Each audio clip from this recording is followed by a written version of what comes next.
I ripped my jeans on your fence, hiding away from your man. Oh, it's a passion. Oh, tell a tale of 1,000 lonely days. Yeah, she's the real thing. Yeah, only I can make a change if you want to be together. It's so good to.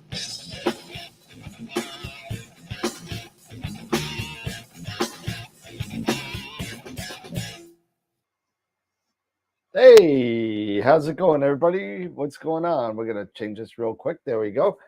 How's it going, everybody? We're here. Sorry we were late.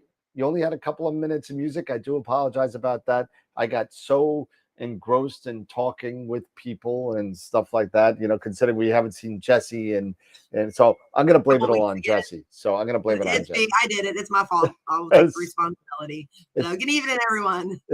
So Pete hasn't been on too in a couple of weeks as well. So Pete's been running around putting up telescopes and you know doing what he's got to do. So I mean it's great to have you both back. I'm sure Eric will be on eventually. He's probably eating dinner or something.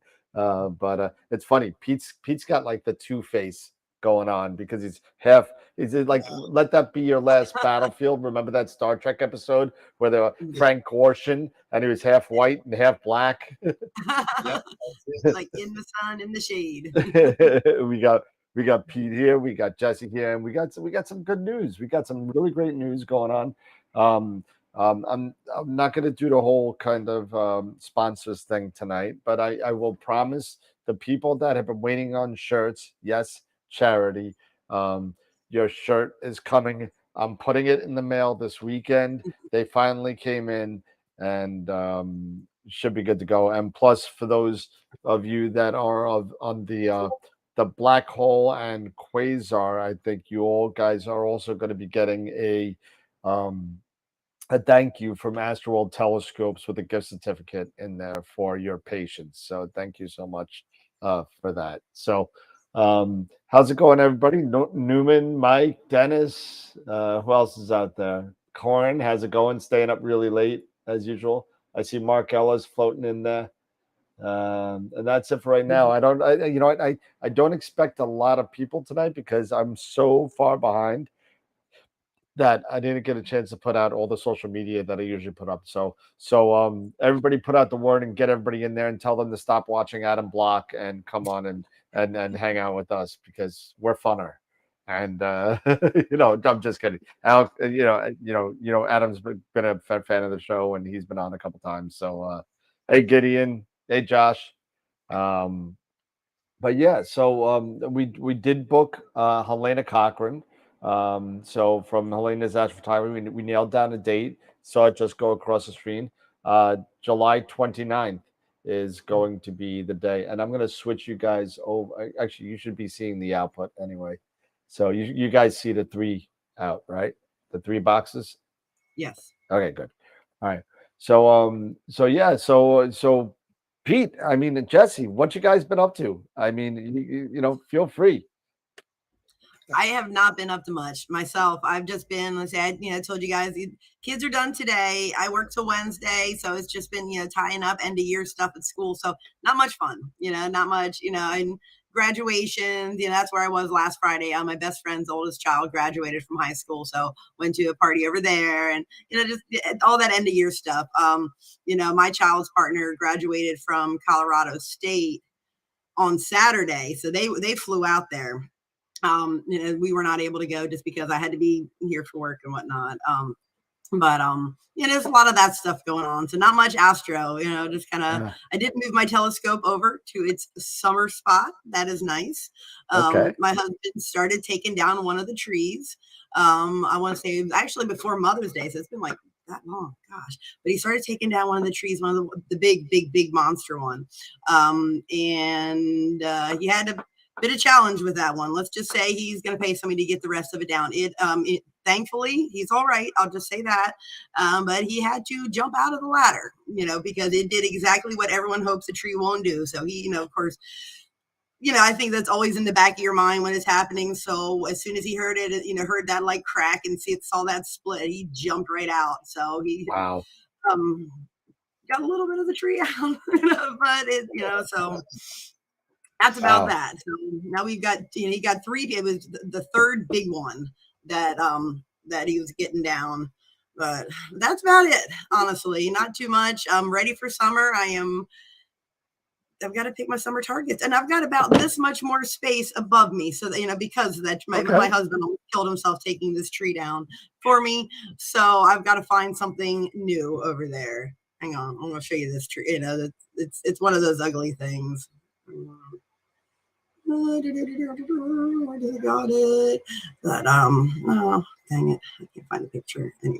Anyway, but that's about it. So how about you, Pete? What have you been up to? Well, Jesse, is today the last day of school? Today was the last day for the kids. Oh, there is. So that's what the tree did.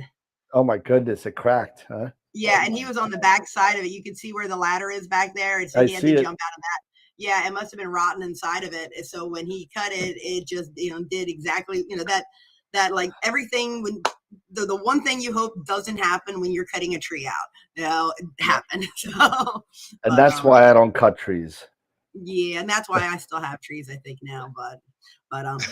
So kids are done today. Kids are done school today, and we go in. Teachers are in. Actually, we're in the building Monday and Wednesday.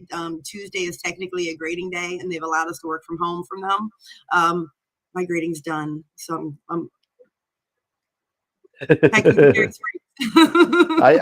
hope it happens. I really do. But I do too. Yeah, we'll have to kind of chit chat, and as it gets a little bit closer. I mean, I'll probably wait. Eric showed up. Eric's here. Hold on a second. Let me get Eric in the mix here. And hey, Eric. Do we have? Good evening. Yep, we have audio, so you're good. I think. There you go. Perfect. I had to turn on the mic. Yeah, there you go. What's up, guys? We're just getting reacquainted. So it's been a while. Jesse's been cutting trees down and attempting to kill her husband. Pete's been going around. Policy, right, Jesse? What's that? It's the insurance policy. Is that what you're trying to get at? Something. I don't know. Yeah, it was. He and my son were. My son was the one doing the guiding, and now we know. It's like we have enough that we've taken them down, but we've never had any that are this close to the house, this close to the shed, and it was one of those that had to be taken down very carefully and in little. We just need to suck it up and pay I think it was like $4,000 to take the one tree out. It's like, gee, must have been a big tree. It's a big tree. We have very mature trees here. I mean, the last one we took down was, I think it was like 95 feet. It was a tulip. Yeah. I'm worried about my 2 trees. I got 2 like 30 footers, but it's right in my north. It's in my north. What the hell is it? Northwest. So it's in the northwest. So it like blocks off my whole west. Oh yeah, and that's when I say I have trees. I have 100-foot trees literally all around me. I mean, it's I could put my hands up just like this, and that's about how much sky I have. So I got to find new targets. I mean, because it's summertime, like I said, I've got a little bit more cygnus this year. Woohoo! There you go. Hey, you can get Saturn region. You can get a couple of things going on. You can get Barnard's Loop and all that. Yeah, I need to make use of that extra little bit of space. Now, granted, I mean that's not the only reason that it's had to come down. The main reason is it needs to come down because it's too close to the house and shed, and it is a very tall, very mature tree, and it's starting to do this. But I will absolutely take the extra sky that's going to come along with it when it's down. Hey, Dan, I think you mean Cygnus Loop, not Barnard's Loop. I'm sorry, Cygnus Loop. My bad. No, but wrong one. My bad. Wrong loop. Yeah, I've done the Veil I'm a little loopy so many times, and oh my gosh, you know what? I've got to pull out my books because I don't even know what I'm going to image at Cherry Springs. I need to figure that out.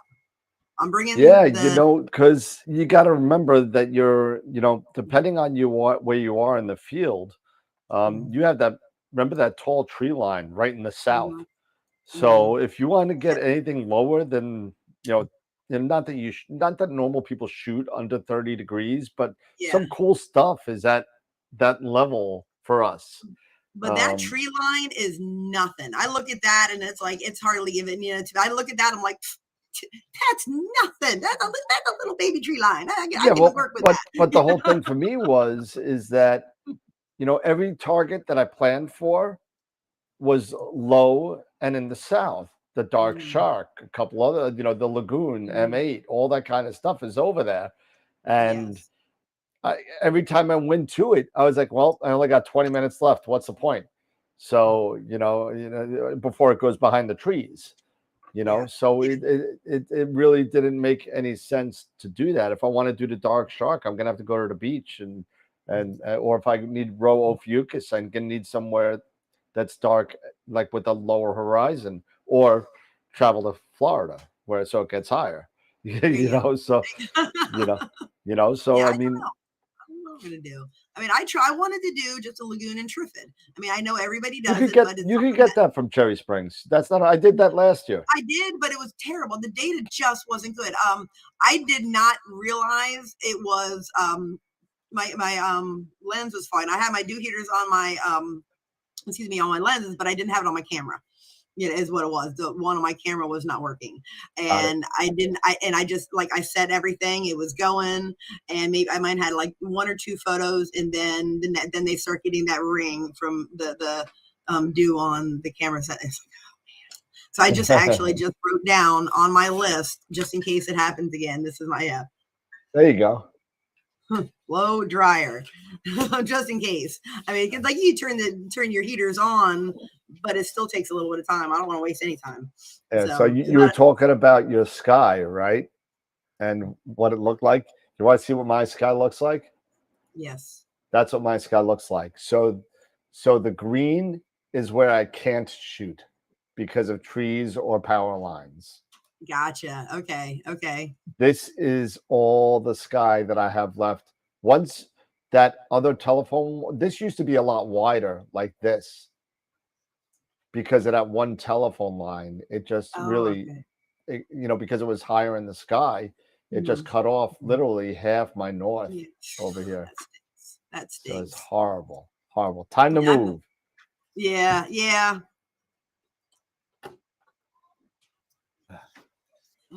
So Pete, tell us about your travels, Pete. What you been up to? Well, I've been doing that install down at the Apple Valley Unified School District, and it's on a Bayers mount, beautiful Bayers mount. Anyway, the new owner of Bayers is going to get that mount balanced with the scope, and the other scope is going to be a side-by-side setup. So I'm thinking, Dan, is when I get back down there, I'll be probably there on a Friday, Saturday, Sunday. So on a Friday night, I may be able to do a live show and actually get some images so people can kind of see this install. But it's going to be the one that they're going to do an article in Sky and Telescope magazine regarding this. So it should be pretty interesting. Today is the first day we've had blue skies in a week. We've had pop-up thunderstorms here coming down the west slope of the Sierras, and it's just been miserable. Well, actually, it hasn't been miserable. It's been kind of nice because the temperature's only been in the 70s, so we don't get subjected to triple digits. So it's been really kind of nice. But today's the first day, and I think on Sunday I'm going to head up to the winery. I've got to work at the winery on Sunday, and then I'm going to go ahead and take the scope behind me and go up there and spend the night and just do some testing and do some imaging. But all in all, just everything's going good, and I think everything's going to fall into place here come July 1st with Teledyne. It looks like I'm on board with Teledyne cameras now, so it's officially going to start probably sometime here at the beginning of July. So it should be interesting. And Teledyne was the camera manufacturer that put the IR cameras on the James Webb Telescope. So it's a pretty interesting little setup. So it should be a lot of fun. But all in all, everything's good, and kind of glad to be on the show tonight.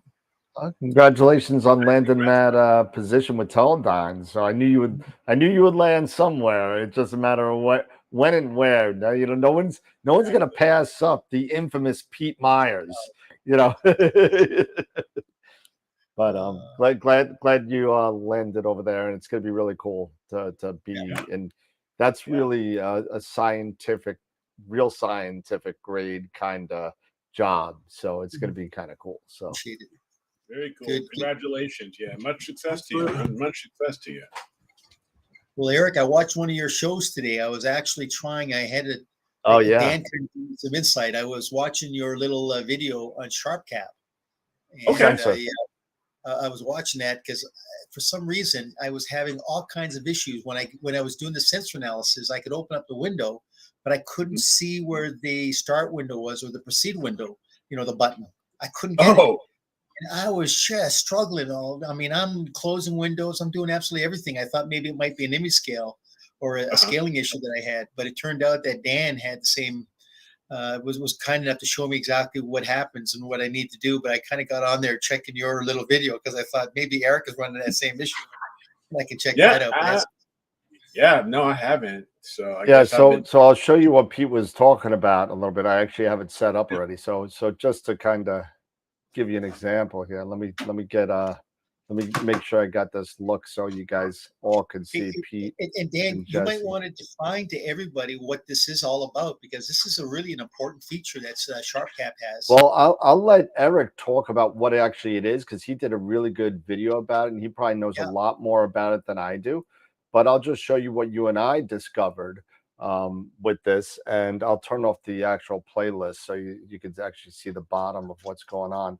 So as you can see, we have the camera sensor analysis running right now, or actually not running, but the program is. Now, Pete called me up, or we were speaking before the show, and said, hey, well, the start button's missing. Where the hell's the start button? The start button, how do you run it?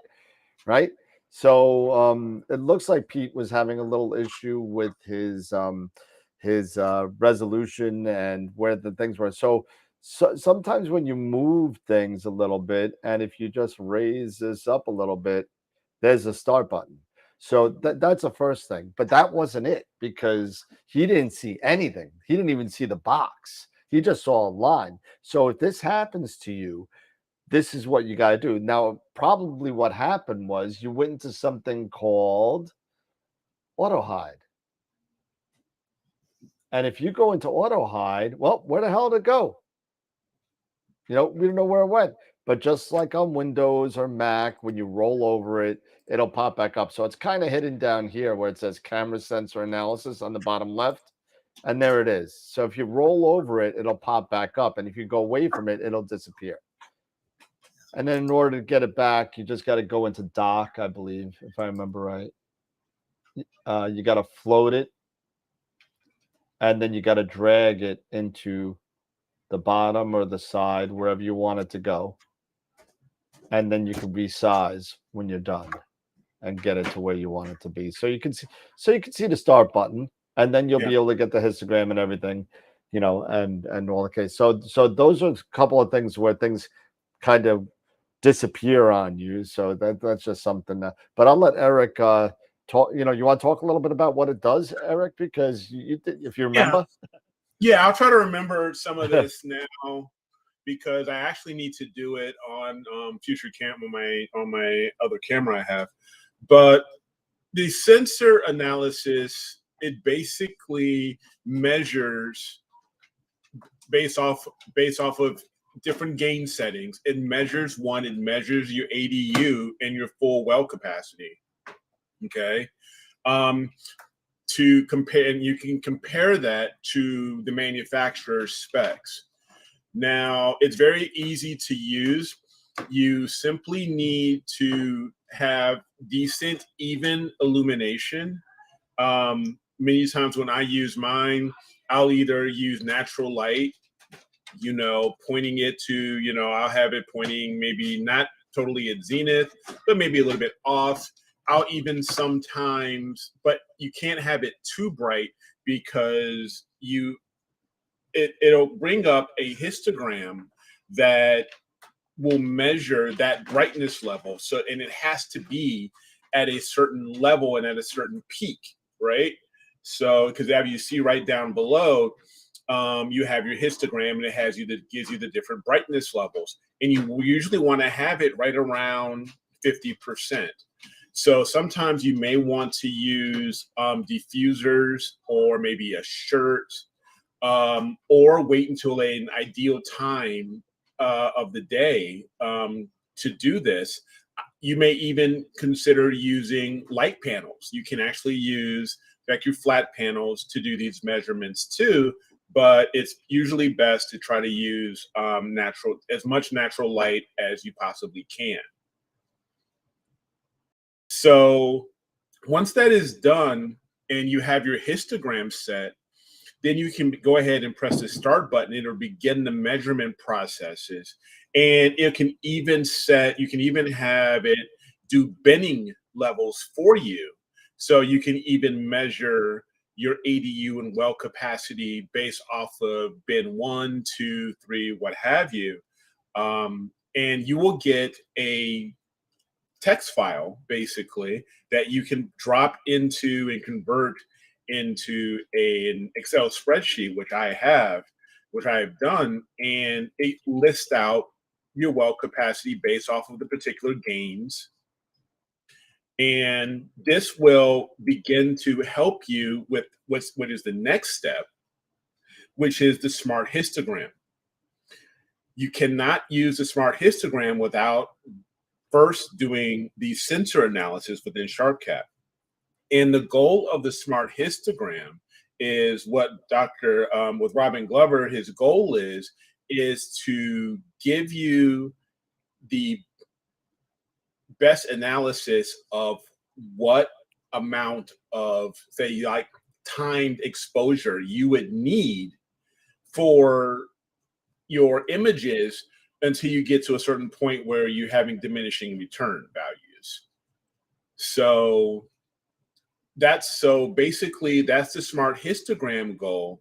And so, but first you do have to run the sensor analysis. And I do have a video within my channel, Astro with Eric, that explains the sensor analysis as well as the smart histogram and how you need to do each step.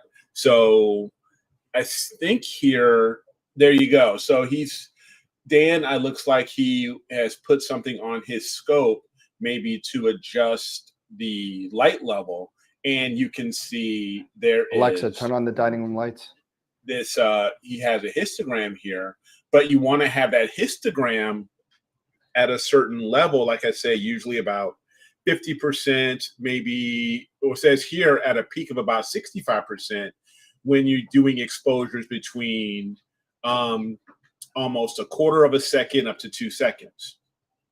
And it'll even tell you that, at the very top there, you have the yellow bar if the exposures that you're doing are too long, right? And you need to either consider lowering or brightening, your illumination. Then once you do that, you have to set a particular area of your of the screen here, of the image. And then once you're at that point, the information will change to green. And then you begin to start, and then it proceeds, and it begins to do the analysis. And it'll go through the entire analysis. Then it will also measure, it'll ask you to cover up your scope, so then it can also measure your dark analysis and those pixels, bad pixels, what have you. So it measures everything from illumination, darkness, and then you reintroduce the illumination again to continue with the process. And then you get the information of these measurements. Then once that's done, you can save that information for future use as a future reference. Then you will go into SharpCap and do the smart histogram. Nina also has a tool that uses the sensor analysis to also give you a measurement of recommended exposure lengths based off, and you can then use that information for making decisions on how long you think you need to expose based on your illumination as well as your skies. Because with the smart histogram, it will measure your sky meter. It is basically also a sky quality meter. So it'll measure out your sky as well when you're pointing to, because you need to have a dark sky at the time when you're doing the smart histogram. And then it'll measure out that sky, your sky quality, and then you can begin to do a smart histogram analysis of if you're using a one-shot color, if you're using a monochrome, and you can use your different filters. So you can use, so like with me and Dan and several others who use monochrome, you can go through the smart histogram through each and every one of your filters, and then it will give out information as far as recommended minimum exposure times that you would need to gain, to gain the data that you're looking for. And you can then mark that for every filter that you have. And then you can just save that. It gives you information at the very bottom. Once this sensor analysis is done, you can copy that to your clipboard and then you can save it. It's going to measure everything, because it's going to measure from the top right all the way down to the bottom left, and it's measuring out your mean or average ADU. Yeah, and Eric mentioned there's two modes, right? There's unity gain and there's dynamic range. So you may want to kind of. Yes, there are two different modes, especially when it comes to the smart histogram, where you can measure via unity gain, which is usually when your your electron to ADU value measured out to 1 electron, and you have that 1 electron based off in your ADU gain. Your ADU value, and then you also have another setting, which is your high dynamic range setting, is when basically you go to practically zero gain. And with that, when you're imaging at zero gain, you are actually gathering a higher dynamic range versus when you're at unity, or when you're at your maximum gain level, which is usually when you have your maximum gain level, if I'm not mistaken, it is a bit noisier, if I'm not mistaken, or it's maybe the other way around. The higher the gain, the more the noise. The more the noise. Thank you. So at least this way, if you're doing it at a higher dynamic range, you have less noise, but you tend to also end up having to maybe have longer exposure times, minimum exposure times, because you're at zero gain. And you can have both of those different, you can have those different measurements to make decisions. And these are usually more of guidelines and recommendations. And I have actually used the minimum exposure values, and which is really nice. Especially if you're having certain issues, maybe with your mount, like right now with me with my SEM 90 having tracking issues. Maybe you can only track for so long, or guide for so long. My SEM 60, sorry. I was like, they came out with the 90. I'm ready. I gotta go buy it. Surprise! They came out with the 90. But so that is really good. So at least you can image, and each exposure can be, say, less than 30 seconds, or it could be 15 to 20 seconds. It really depends on that sky quality value that it measures out prior to it beginning its smart histogram analysis. Yeah, I'm literally just running this, and it's funny because I have my flat panel on the table in front of my guide camera right now. So this is going to go back and forth. I don't even know if this is going to finish, but we'll see. It looks like it's going through the right thing. So this is a very, very, very powerful program. I mean, it is a very valuable, incredible program for the dollar amount that you're spending. Absolutely. It is absolutely incredible. I got to put on the dark frame now. Hold on a second. Yes. I think we should definitely reach out to Dr. Glover and see if we could get him on as a guest, because I would love to be able to ask him questions, because this is an amazing little program. I mean, what Alexa, it does turn for off you, the dining room and lights. you're right, Eric, for what you're paying for it and for what you're getting, the return on the investment is unbelievable. It is fantastic. And as I said, you can do the smart histogram and it'll do this and it'll do the measurement, or you can go into Nina, and Nina also has the, I believe it's called the optimal exposure calculator. Yep.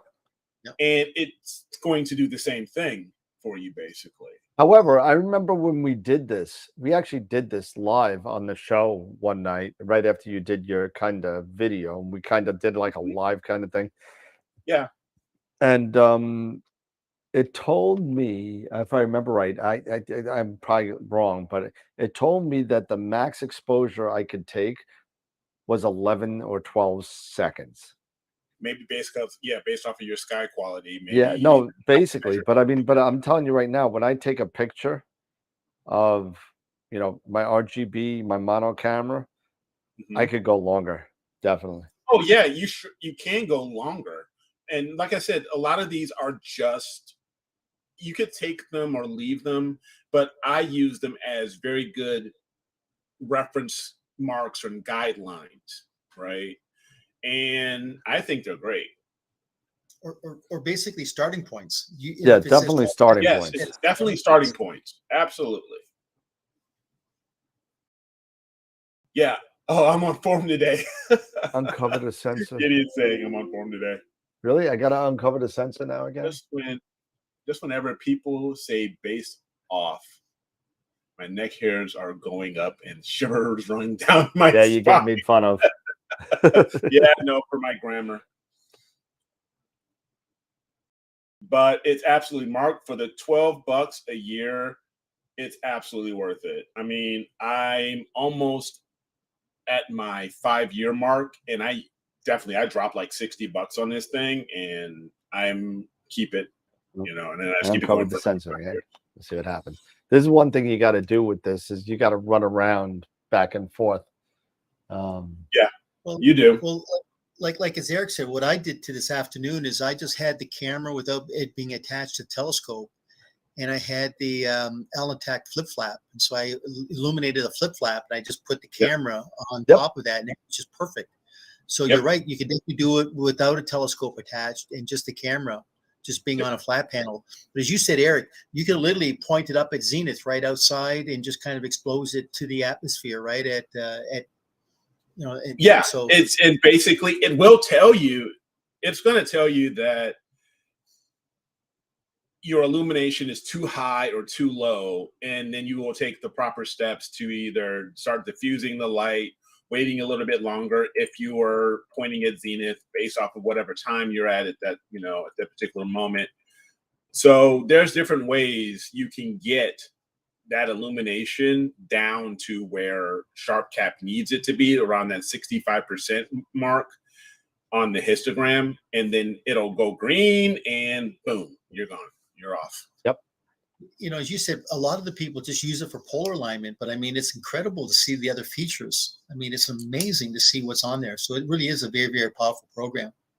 It's a great program. And I've been using it quite a bit. I do it on purpose. I do not do it on purpose. Eric, all right, since you're being made fun of, just say Pleiades. Pleiades.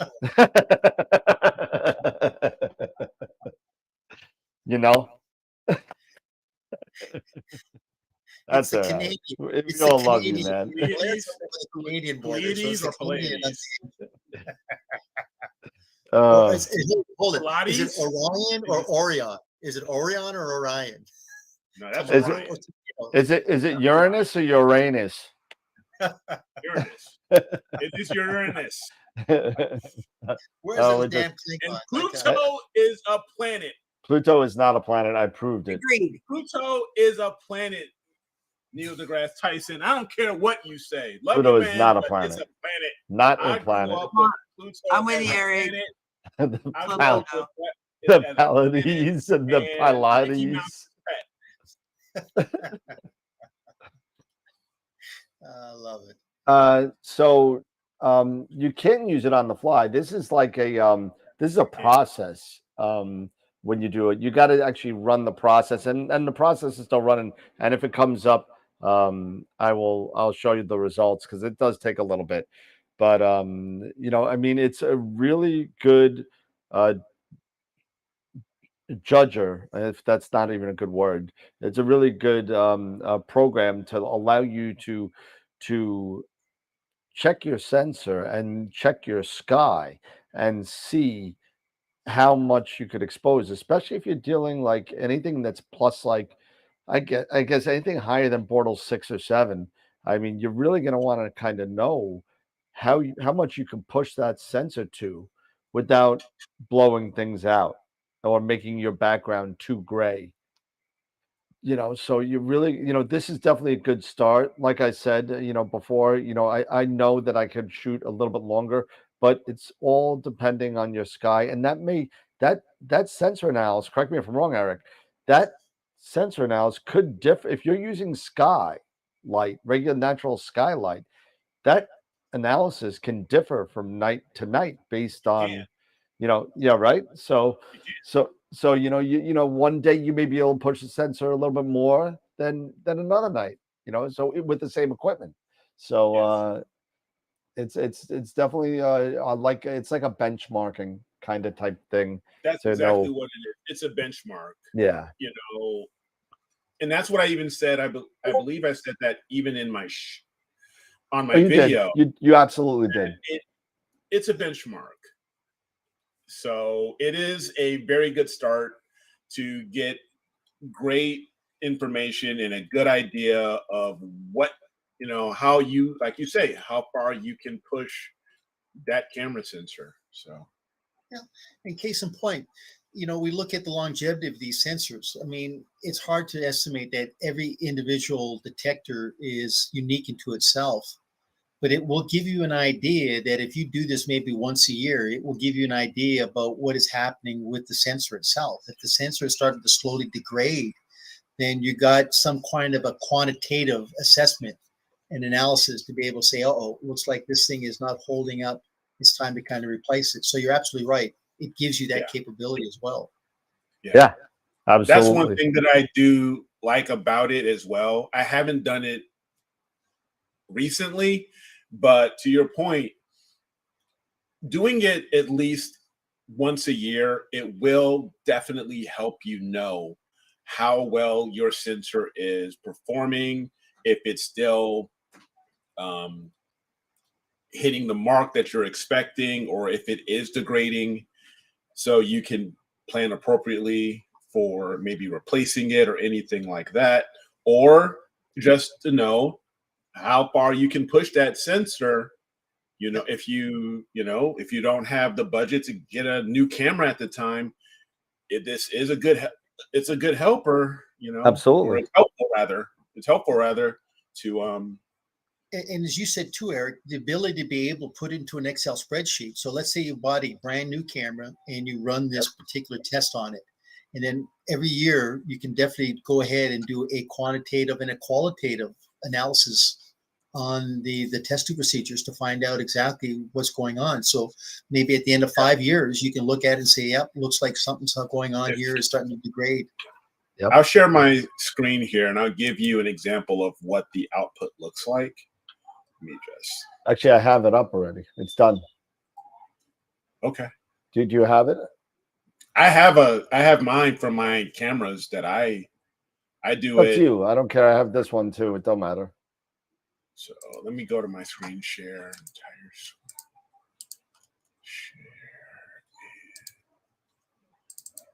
So here you have, and I've done this on my original, like my 183 MC. I still have that information. My 294s, but here's my 2600 mono, and you would basically it would look like this, and it would give you this information: your gain values, your electrons per 80 to ADU, noise, full well capacity, and your dynamic range stops and relative gain measurements. And to your point, Pete, you can continue to do this or utilize this tool every year and see how it's still performing, if it's still compared to the original numbers that you measured in the beginning, or if there's any types of degradation. So, Yep. and So, like I said, you can convert it to a spreadsheet. yep. So just a quick question, Eric. Can you pull that back up? Yeah. Then let's take a look. Looking at the gain, what would be the value close to being at unity? So if we're looking at an E for an ADU value, we're looking for 1. You're There looking should for be a 1. value there. Yep. And there's your relative gains. There's 0, 4. I believe for the 2600, it is right around here, if I'm not mistaken. What, for the 183? No. For the 2600, I believe it's around 100. Yep. And then you'll have your read noise per the electrons of, based on your read noise, full well capacity. And if you are at 0 gain, which is basically your imaging at high dynamic range, there's my full well depth. And I've actually compared this to ZWO's information on their website, and it's pretty in line. Yep. So this kind of once again corresponds to when we talk about the target being a high surface brightness or a low surface brightness target. If it's a low surface brightness target, we want to have more of a higher dynamic range to be able to get a lot of the outliers that are the filaments, right? So that's kind of where you're going to get really familiar with the fact of your target, knowing that your target is either a high surface brightness target or a low surface brightness target. And getting back to that, when I mean a high surface brightness target, like an M42 or an M31, as compared to say maybe like a very low surface brightness target, something like say Simius 147, the Spaghetti Bowl Nebula. So that would give you a good idea to determine, do I want to consider looking at the high dynamic range or going with unity gain? So you're absolutely right. This gives you a quantitative value on that. Yep. Yes. And if I'm not mistaken, for the 2600, unity gain is marked at 120. So, which is kind of weird because they give you 119 and 121. They don't give you actually, 120, which would have been kind of nice. But it gives you, the gain right in between, on either side of unity. And it's still there, it lets me know, okay, there's my full well capacity. And I think it's just a really cool tool, personally. It really is, because I mean, once again, a lot of people say, well, what's my exposure time? So having this particular algorithm built into SharpCap, it gives you a good starting point, because it will tell you exactly what your exposure duration should be. And if I'm not mistaken too, Eric, it also gives you how many exposures you should take, like whether, is it 5, 6, 10, or 15? Because watching your video, you actually took 8, if I'm not mistaken, on that one nebula complex. Yes. And it turned out really well. But yeah, it will give you a recommended number of exposures that you would, that you would need to take. And then beyond that, it's basically saying that this is beyond doing this number of exposures, there's not really any additional value There's no to do return on the investment. Exactly. Yeah. Which is kind of nice, because if that is what they're saying, and this is basically,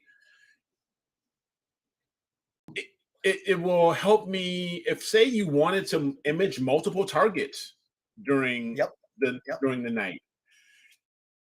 If you go that route, then you can say, all right, I don't need to spend 6-7 hours or an entire night on one target. If all I need is this number of exposures at this given time frame, then heck, yeah, you could probably go through 3, 4, whatever the number could be of targets in a given night. Yeah, I mean, and correct me if I'm wrong, but I think that the sensor analysis does not calculate the thermal noise. So it only No, it does the calculates read the read noise. noise. Yeah, it just does the Yes. read noise. So um I guess still just as a best practice, you should probably still have your camera being cooled while you're doing this to whatever temperature, Yes. just as a best practice, Definitely. because unfortunately, it doesn't monitor your read noise. I mean your thermal noise. It does do your read noise. So for the numbers, maybe it doesn't matter on the sensor analysis because you're really judging the brightness and the exposure time, not the thermal noise that it generates. Right. Yeah. And to that point, Dan, you could use this and you're using the smart histogram. Yes, you have to deal with that thermal noise, but if you're using an uncooled camera, using the smart histogram in the sensor analysis, this could then tell you, hey, you don't need to image per, each exposure doesn't need to be as long. So you may not have as much thermal noise per light, Right. Yeah. which is That's true. helpful.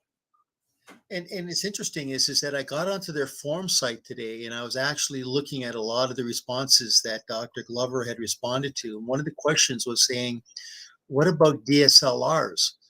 And that's always a good question is we always ask people, say, well, what's my ISO setting? And believe me, the ISO settings for probably 99% of the DSLRs is between 800 and 1600 ISO if you're going to use that. People think, well, wait a minute, I'm so used to doing terrestrial photography, I need to be down at 100 or 200. But you'd be amazed to see that when you're using DSLRs for astrophotography, you want to be at that sweet spot between either 800 or 1600 ISO. Yes. I remember when I was using my DSLR, I kept it at 1600. That was, Yep. I felt that was just the sweet spot for my particular Canon camera. Yep. And I just left it at that. That's what I used for my T3i for many years. I just left it at 1600. Whatever it was, it was. Once I could get that histogram off that left edge, that's what it was. Yes. That was it. Yeah. But I think really we should definitely reach out to Dr. Glover. I'd like to have him on as a guest because I think he's got something special here in SharpCap. He does. He most certainly does. And he's been doing this for as long as I can remember. So I don't know how long SharpCap has been out, but I've been using it since I've gotten started with astrophotography. Yep. And as I said, every camera that I purchase, I do a sensor analysis on it at least once. But to your point, Pete, I should probably consider doing one each year just to see how the camera is performing over time, and maybe also doing that smart histogram, giving me an idea or that reference point to say, all right, this is the number of exposures I need, this length of time, and try that out again and see how that turns out. And then that can help me better plan to say, yeah, maybe I can do multiple targets. Yep. It's amazing is that once you kind of do a lot of this stuff, you'll be amazed to see it what other, when you do the quantitative analysis aspect of it, what other data that you can retrieve from the quantitative analysis. And in case in point, as you said, Eric, looking at the ability to be able to do multiple targets in one night, if you don't have to do 30 or 50, light frames, it makes a lot of sense. Yeah. DB had a question, my buddy Dave, and we could throw this around to everybody. I think we're all going to pretty much just kind of say the same thing, but how often do you all redo your calibration frames? I do mine once a quarter. Yep. My darks, I do them every 3 months. 3 months. Yep. There you go. I do it every 3 months, unless if I see a difference in my flats. or I start seeing some random funkiness in my, like I got a hot pixel that wasn't picked up before, or a group of pixels, or a bad column or row, not so much prevalent in the CMOS cameras as the CCD cameras, a little bit more susceptible to those. But I say, you know what, flats, flat darks, bias, whatever darks, every 3 months. Now, if you are in a part of the country where your weather does not change, and I don't think there's any place in the country that this does, but if you don't have swings in temperature, so maybe you're at, God forbid, you're at 65 to 80 all year round. I don't know where that would be. Maybe you San wouldn't have to Diego. do it. Maybe you wouldn't have to do it as much. Maybe every 6 months. But if you're going from a cold northern winter to a hot northern summer, where your dark frames, and it gets harder to cool in the summer and Yes. less to cool in the winter, you may want to be doing it every 3 months, or maybe every 6 months. You really got to determine. Darks are really susceptible to your own camera and your own equipment. So you really need to judge for yourself what schedule you need to be on as for the calibration frames is concerned. For me, I just do it as just like everybody else here, as a best bet every quarter, just because of the temperature swings that I have in New York. That's my reasoning behind it. Now, if I had a garbage camera, maybe I would do it every month. Who knows? But you're going to have to judge that as you go through your post processing and your calibration. Actually, it's not even post, it's actually pre. When you're sitting there and you're doing your stacking and your calibration and you come up with an integrated frame and you start to see defects that weren't either subtracted or divided out, depending whether you're doing darks or flats, it's time to change. It's time to do something different. So the pictures worked before. So it's not a problem with the equipment.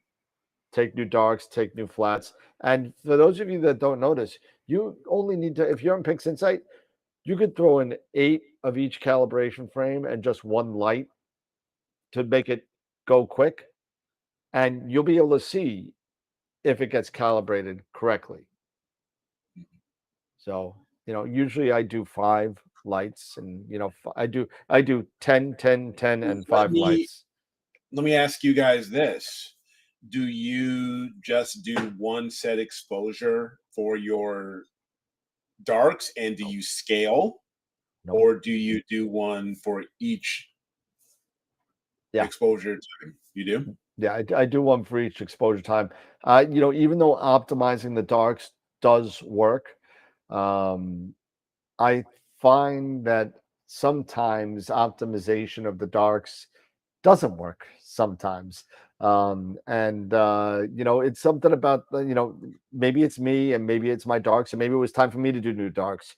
But I find that I get a better result by taking a dark library and making the proper, I only take pictures at 30, 60, 90, 120, and 180. That's all I do. I don't go and do any more than that. So I don't do any more than 3 minutes. Even at narrowband, I don't do any more than 3 minutes. So it is what it is, but those are the darks that I take. Is that based on preference, or based off of, knowing how your skies are? My location. Yeah, it's all about my location. If you don't get me wrong, I ran at the beach just to see if I could do it with an EQ6R and I think it was it was the ASCAR 400, a 40-minute sub, just to see if I could do it with an EQ6R. Shit, it worked. and it worked. And I was like, oh, my polar alignment was great and everything was great. I'll never be able to do it again. It's like the hole in one I got that no one will ever see. But it's like, you don't expect that type of performance on any night from a sub $2,000 mount, a 40-minute shot. You don't expect to do that, but I was able to do it. I know I have it somewhere in my plethora of bad data and stuff I'll never use again. I'll probably never find it, but I'll do it again and see what happens. I just can't do it now because if I do a 40-minute shot, I'm hitting the freaking telephone wire. So Yeah. No, but I'm like you, where I will take myself. I go from 10-minute or 600 seconds all the way down Yep. to. For me, I've gone all the way down to 10 seconds, especially if I'm using the RASA. Yep. Because sometimes I can move my imaging train around and or move cameras or what have you for a particular season, and that way they're done for those 3 months. If I'm going to say use my 2600 on both the FLT 91 or the RASA, yeah, I'll just go ahead and do them all on a cloudy day or what have you, and that's that. And Mark made a good point. You could group by your exposure times, although I don't choose to do that because you ever use the grouping keywords in Pix Insight? Yeah, it's a really cool kind of thing. They came up with that. What was it? WBPP 2.0, I think they came out with. It's been around a while, but you could sit there and you could take, like, if you do what I'm doing now, I'm taking flats every night now because I got the automated flat panel. So I'm taking flats every night, no matter what. And so everything is saved in folders called night 1, night 2, night 3, night 4. And I have a grouping keyword of night. And it just slaps it all together, and it knows what folder it is, and knows what folder group 1, group 2, group 3, and knows the flats on night 1 go with flats on night 1, flats on night 2, and so on and so forth. But it's really cool when you get into like how powerful Pix Insight really is.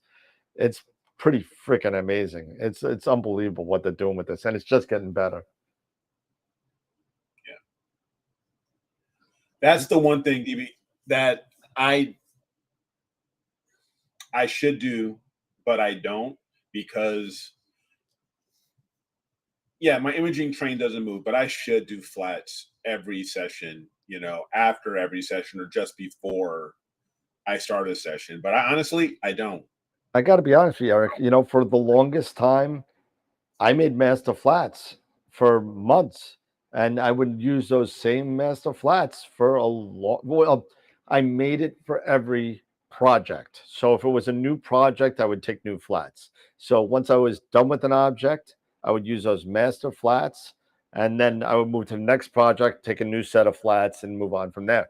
But I would always have them. I use master flats for years. I mean, not the same flats for years, but I've been taking, use them for an entire project, and I've gotten reasonably decent success with doing that.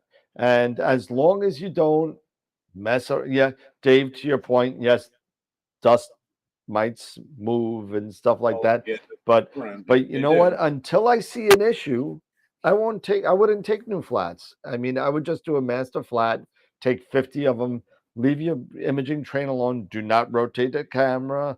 Do not take it apart. Do not do anything. Finish your project and use those flats and then move on. Now, if you see an issue, then you might want to take new flats. That's all. But you know what? Though? Think about it. Yeah. Think about it, Dan. During your imaging session at night, how long does it take to take new flats? It doesn't take anything. It's not the length. It's not the length. It's the laziness, because I didn't have a automated flat panel, and now I'll be damned that I'm trekking through 15 inches of snow to put a damn flat panel on to do a 5-minute project. Not happening. I'm just not doing it. I'm just too lazy. I know myself. If Jason was here, he would tell you, hell no, I'm not going out in 110-degree weather to go put it on a damn flat panel. I'm not doing it. And not only that, running back and forth to change the sensitivity of everything because it's too damn bright. And it's not. This is the automation now, and the fact that you got the algorithms to lay down, you can do everything. Yeah, I used to I have to mean, carry out my spiker flat. The thing's the size of like a little TV, and you sit there like Exactly. this, and you're like And this. that's me. it's And that's it's me it's because I'm sorry, but you know, it drives me nuts. I know that they're necessary, Pete. yeah. I But, know, you know, but this is the thing that gets me about it is believe me, I understand that. But we all know that to do your flats, at least a good starting point is that we know what your full well capacity of a camera is. Just do a 50 to 70%. That's where my light intensity has to be. So it gives you a good starting point. So you know yes. now is either going to be maybe a second, maybe 2 seconds, maybe 3 seconds. So all you got to do is you got to do 1, 2, 3 tests, and then you can be right there. It's really not that much effort to do it. No, it's not. But It's But not. But laziness again, to is a Dan's trait of point, human nature. I'm just like Jason. Laziness is a Lazy. trait of human nature. We I all know. want to be able to say, "Oh God, do I want to get I out know. there when it's 1 o'clock in the morning?" And you're right, Dan. Is it 0 degrees? Do I want to do that? I- You're absolutely right. No. I don't No. I don't always trust the ASI Air. I don't always trust the ASI The auto. Air The auto. auto Yeah. setup, because when I have done different filters, say narrowband filters especially, I could end up for my HA, it's 10, it can be 7-8 seconds long. And then yeah, it could be that between 50 to 70 percentile range on the histogram. If I do the exact same thing with, and now if I'm doing my flats for, like, for example, my 03, then all of a sudden it does the auto flat setting, and my flats are a third of the histogram. It doesn't make sense all the time. It's just weird how the ASI Air, it's not always reliable. It can Well, be I very mean, helpful, I gotta. especially in I can't believe you're. RGB. I can't believe you're bad man thing the ASI, and I'm going to come to the Oh, defense here. So, oh, so that's I why gotta say, I go back in there and I Hold on, say, I was no, going to say, forget is that that. what I'm I'll hearing? start I doing think I'm hearing I'll start something. doing it myself, and I'll start measuring and saying, yeah. I mean, now that's what it's supposed to be. I And then gotta. I'll do I'm not a huge ASI Air user like yourself. However, I've never had that problem with the auto flats. It always seemed to work for me. It always seemed to work for me. I do know of other people that have had issues, not only with narrowband but with broadband, filters, that just couldn't. It just for whatever reason wouldn't be able to calibrate them out and wouldn't be able to do it. But it really maybe it could just be that night. It could be one of those gremlins in the system that just you have that gosh darn it nights, and you're like, this ain't working. And then Dave's sitting there saying, well, what happens if you're in a multi-night session? You can't calibrate anything. I said, you're right. You don't know how much data I have that I could probably put together, but I'm gonna have to do a synthetic flat on it and just kind of fudge it a little bit. It won't be perfect, but it'll be okay. Now here's another thing when I'm doing my flat is flats. nothing more than just a band-aid fix, right? It's just a Band-Aid Absolutely. fix. It's when you get schmucks like me that are too lazy to take the flats, that you try and calibrate and you're saying, oh crap, this ain't working. And you got to do something. You have 20 hours worth of data. You don't want to throw it all out. So you just make you make a flat, and it's not perfect. It's not great. You got to get the shading down almost perfectly. It's not easy, but it can work in certain situations. And if you crop down to the main object, I mean, it gets it a little bit easier. But at least some of the stuff is salvageable. You know what I mean? Yeah. When you're lazy like me. Yeah. And for me, I am lazy. I'll admit it. I do need to go out and do my flats. As a matter of fact, I should go out when we're done here and do my flats beforehand. Because I'll be honest with you, with my edge, for example, I set it up, I get it collimated, and I leave it on the mount for as long as I can. because every time I usually take it down off the mount, I'm moving it around. My collimation, because the mirrors are not locked, I lose collimation and I have to do it all over again. So for me, I am going to have to do that because I have probably done 4 or 5 targets over the past, say, month. And I haven't taken flats. But Wow. nothing has changed. You Yeah. know, imaging train hasn't changed, and Yeah. nothing has changed. So I am planning on taking down the scope and taking the mount and sending it off for repair. So I'm going to be without a Oh, you're mount. not doing it yourself? You're sending it out? I'm going to send it out. Yeah, good I'm for going to you. return Good for all you. this stuff, Yep. and I'm just going to spend the money and have it sent out.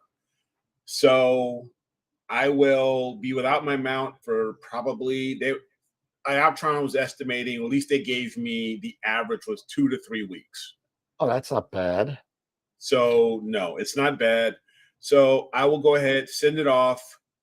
So I've got to go ahead and get my flats done for the things I've worked on with the Edge 8, and then I will throw them into AstroPixel processor and see where I'm at.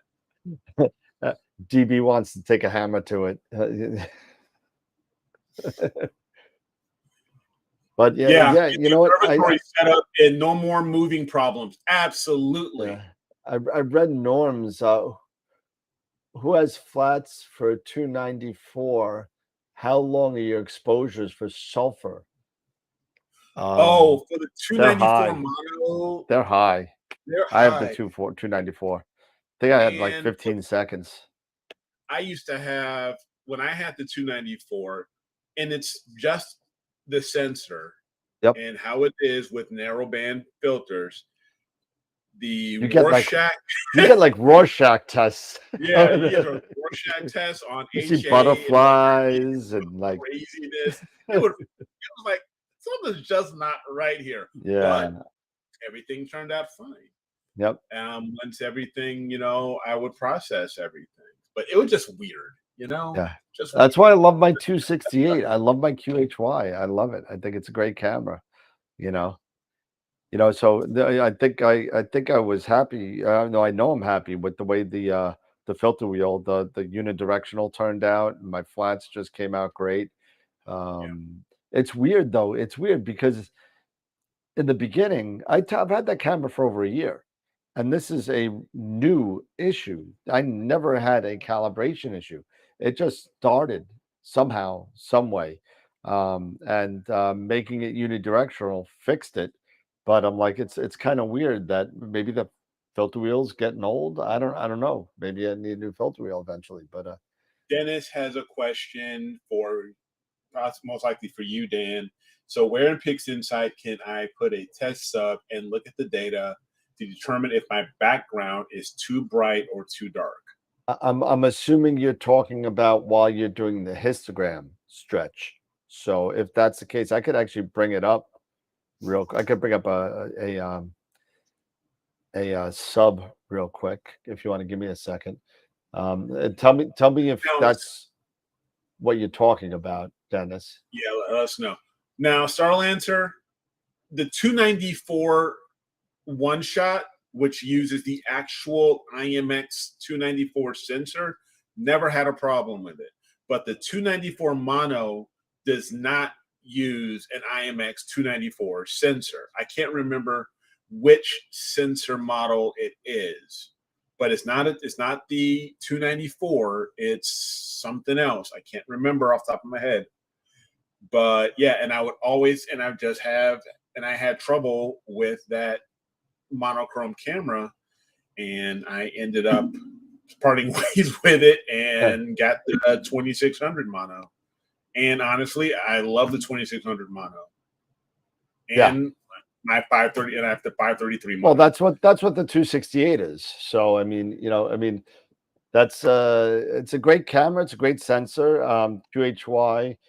Personally, Yes. I think I like the way it works with the hardware a little bit better than the ZWO set, but it's really a Coke and Pepsi type thing. 492. Thank you, Dave. Yeah, I just know that the 294 mono does not use the same sensor as the 294 one shot. You know, it's funny. I know Simon right now is testing the Duo, the guiding chip camera that they came out with during NEAF, with narrowband sensors. So I'm narrowband filters. So I'm wondering what his results are going to be like, because I'm kind of interested about that too. You know, not that I'm going to buy that camera or anything like that. I'm just kind of interested with it having the guide sensor there on top.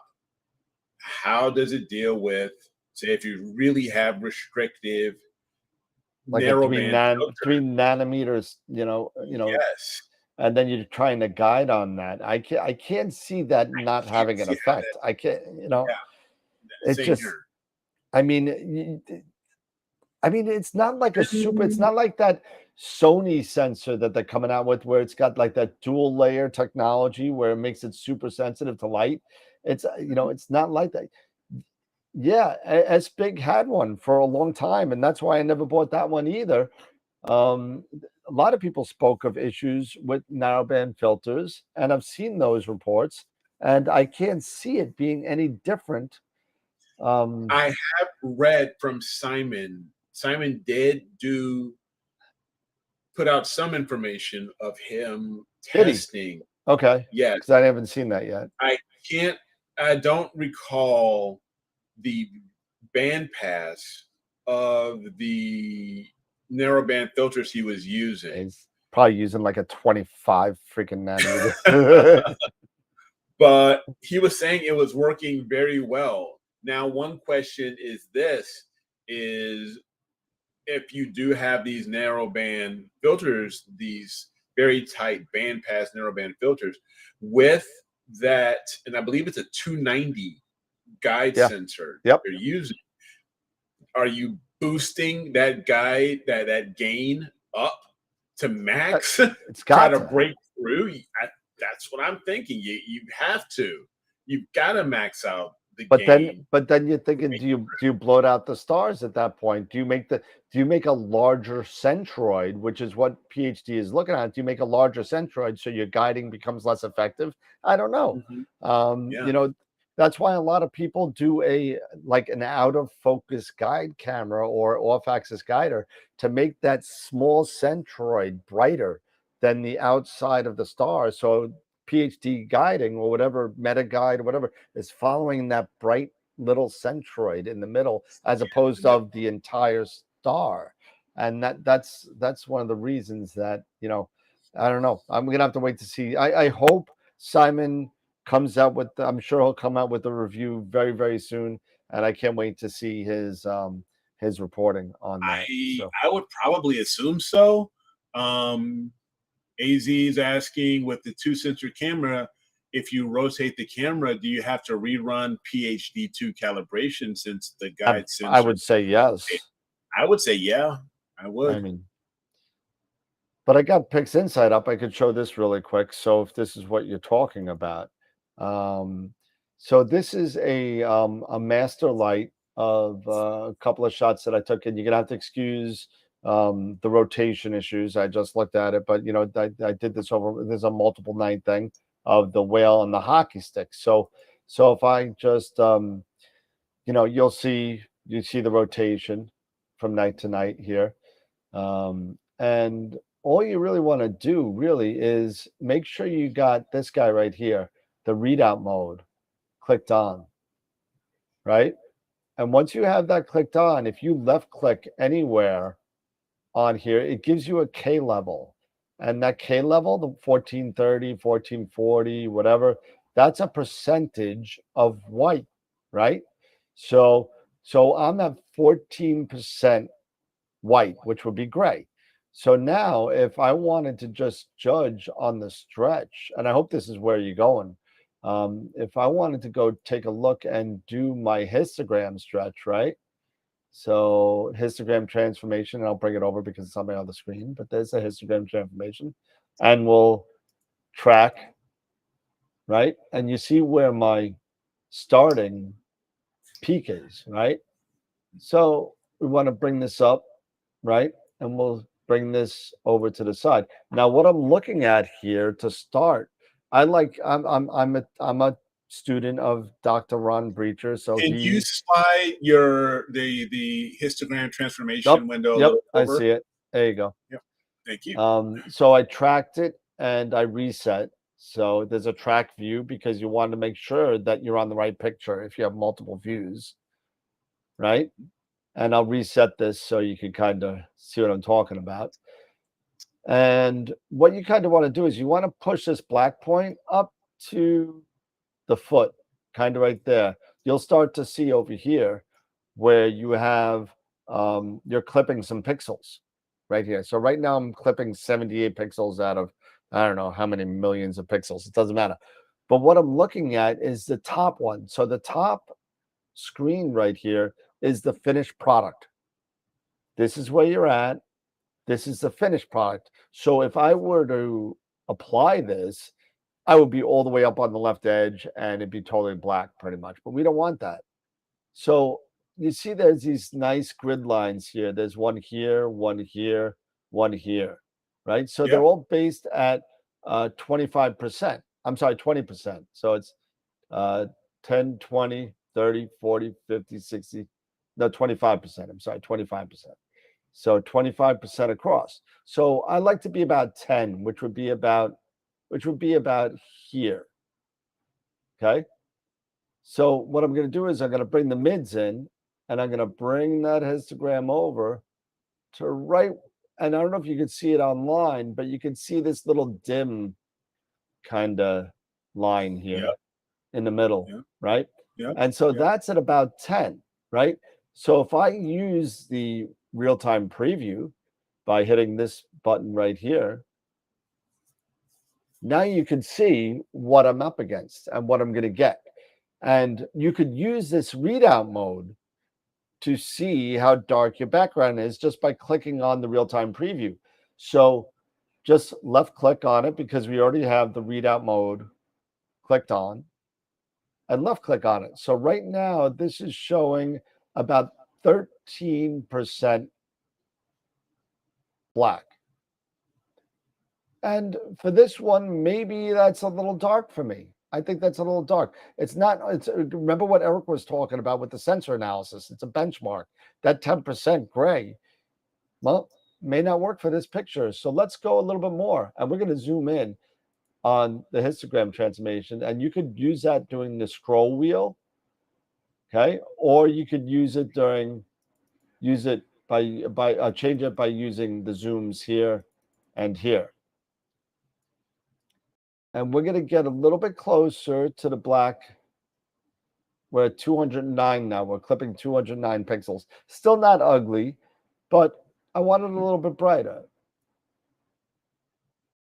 So maybe something like that.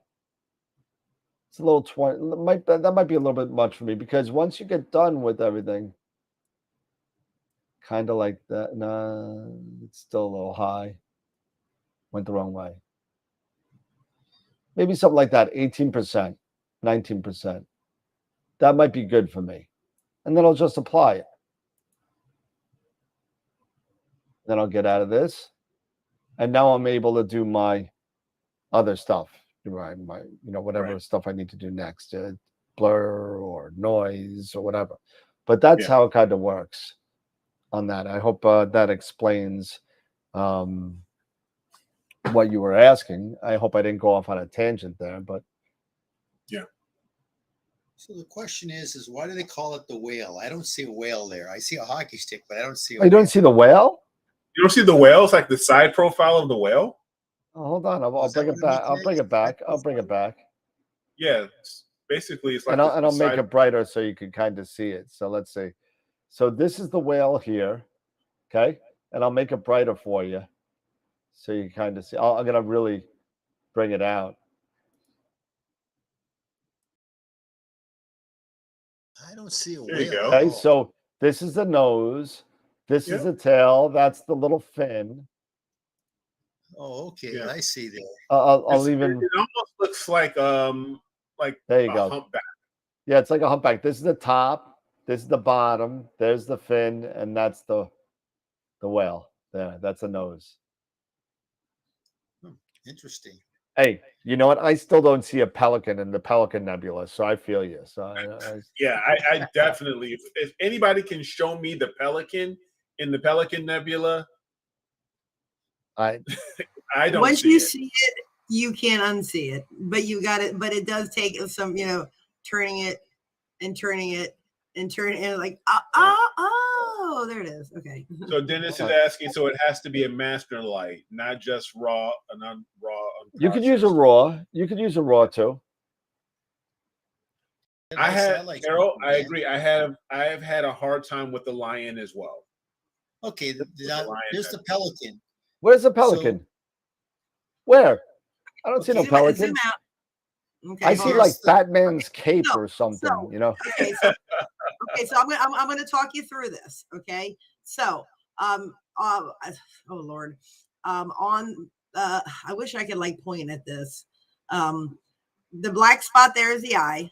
Okay, This the black one. spot. Yep, that's eye. Okay, now go up and go like down. That is its beak. Okay, to the Where? left. This? To the left. That's its No. beak. Okay. That's That's its That's beak. the beak there. And there's the mouth right there. And then like where the yellow and the green hit, that's the back of its head. And that's its back there. Hold on a second. What is that? Pelicans. Image. No, wrong pelican. It doesn't look like no pelican to me. What are you talking about? All right, let's go. Yeah, now go back to the other. Well, it would not be the first time that they've kind of stretched, but I'm telling you, I mean, it's not like, anatomically correct perfectly, but if you see the I don't eye know. right there, okay, so it's a pelican that's got a really big beak. Maybe He's got a mutated beak. He's got a mutated beak. Yeah, know. that's There a you go. really, really mutated. That's like a radioactive mutation. Dude, straight out of Fallout 5. Is the Really? That's pelican. what the Yeah. green is. Yeah. Eric, that's what the Or green Yeah, is. that's ter- the or radiation. pterodactyl. Unbelievable. That's That the green is. You That's know the what? radioactivity. Pterodactyl would probably have been better, Eric. But Yeah, let's say you can because- see the eye. I can see a pterodactyl there with the horn on the top. I can kind of see that. That's what folks are saying in the chat. It's more like a pterodactyl or a pterodactyl. That, or just take the Soul Nebula. The Soul Nebula, I don't get why they would call it the Soul Nebula. It looks like a baby. It does. Eric, if you look at Eric, the Soul Nebula, it looks like a little baby. You want to know why they call it the soul? By the heart. The only You got the reason why heart. they called it the soul is because the heart is right there. So it said heart and soul. That was it. They didn't give a crap what it looked like. It doesn't. Yeah, thank you. It looks like a fetus. It looks But like a You're- fetus. You already have The an Soul embryo. Nebula sounds a lot better. already than have an like, what are you embryo. doing? 90 Oh, like I'm degrees, gonna go image it the looks like an fetus old man nebula. with a mustache. It looks like a- I swear to God. Pull up the Soul Nebula. If you rotate it 90 degrees, it looks like an old man with a mustache. Hold on. I swear to God, I look at the Soul Nebula and I go, I don't see a soul. I see an old man with a mustache. Let's see. Yeah.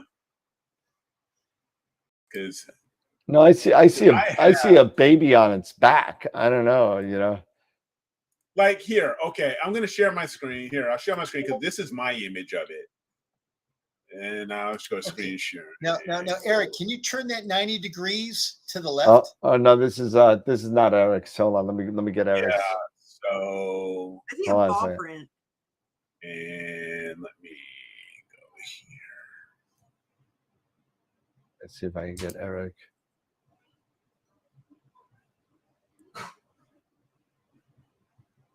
Yeah, it looks like it looks like the It looks like a- 2001 baby. That's You know it looks what? like. You know exactly. It does. Or if you turn it on I its didn't see side, it it's now. almost. Oh, If And I you know turn what? this- And he if looks I turn this pissed on its off. side, He looks like so mad. Look at those yeah, he eyes. looks ticked. Look He at looks the like eyes. you know and what? the mouth. It's like the His mouth, baby. yep. It's like the baby from Communion by Whitley Strieber. It's like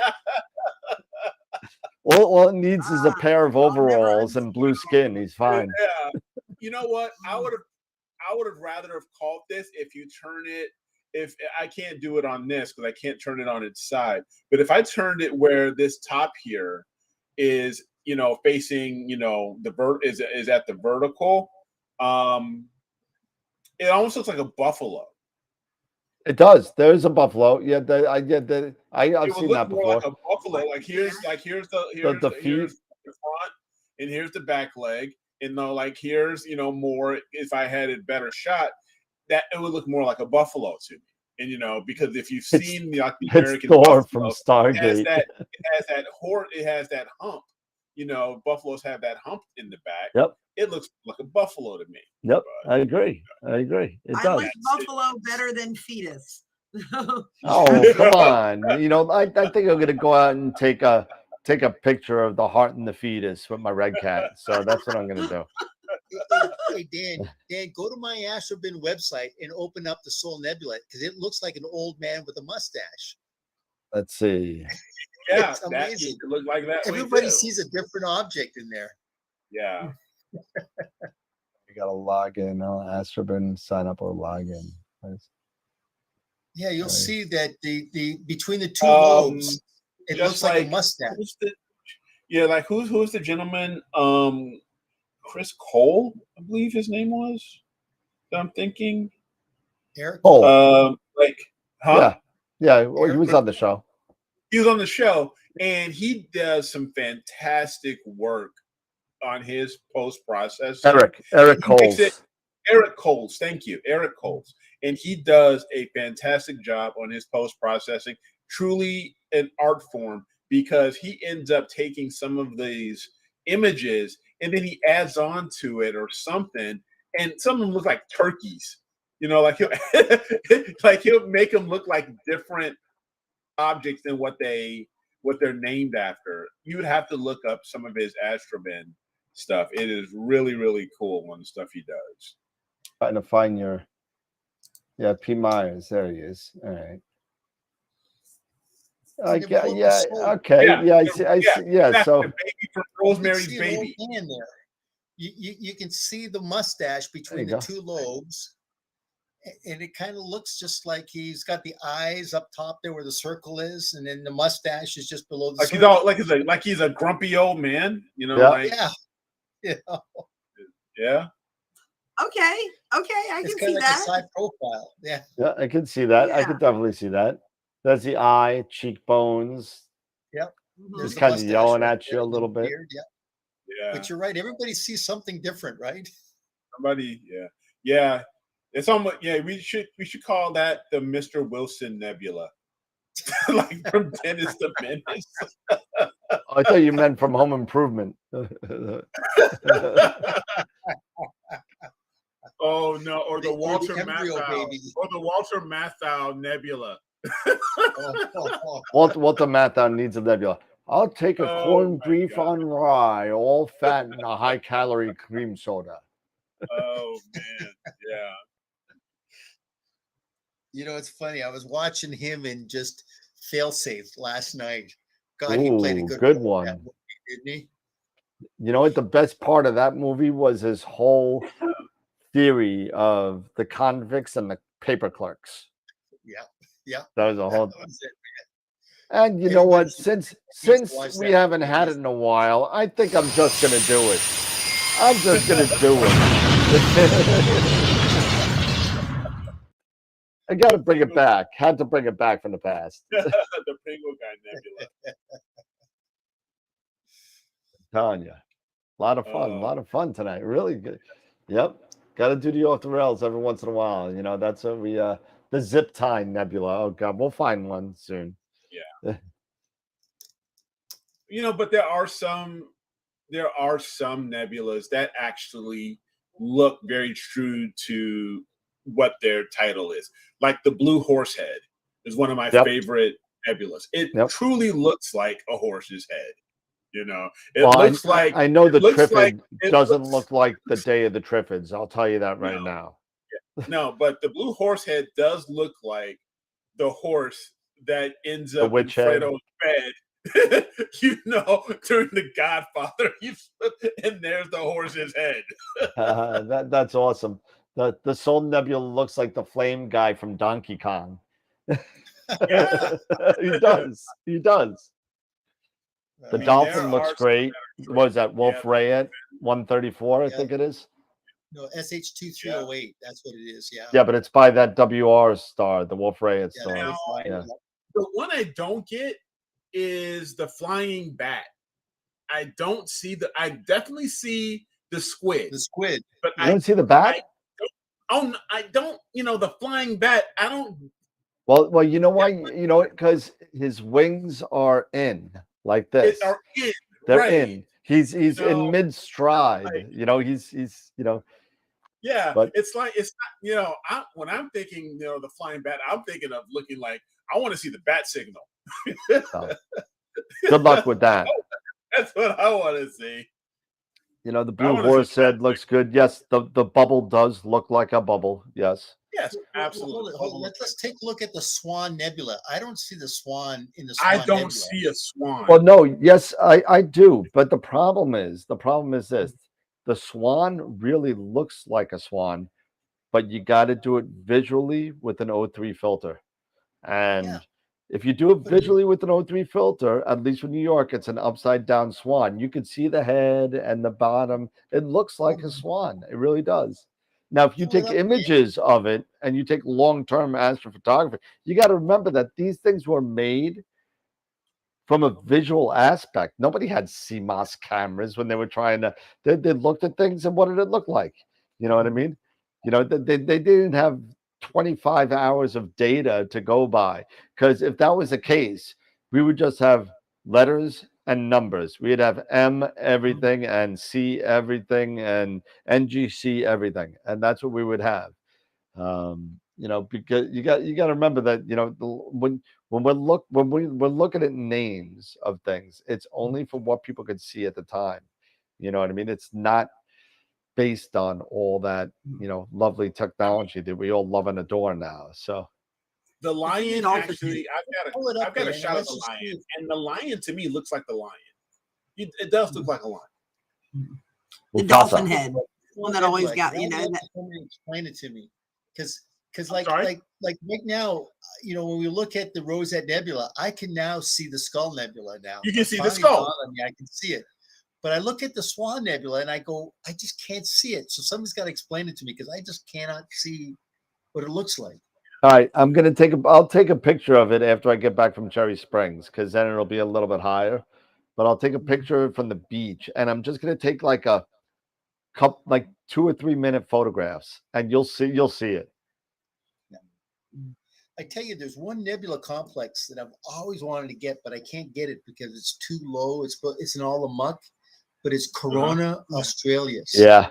Yep. It's Yeah. got that nice dark flowing nebula, and it goes right to that nice open cluster. I mean, it's just a Yeah, beautiful. you got to go to South America to get that. Yeah.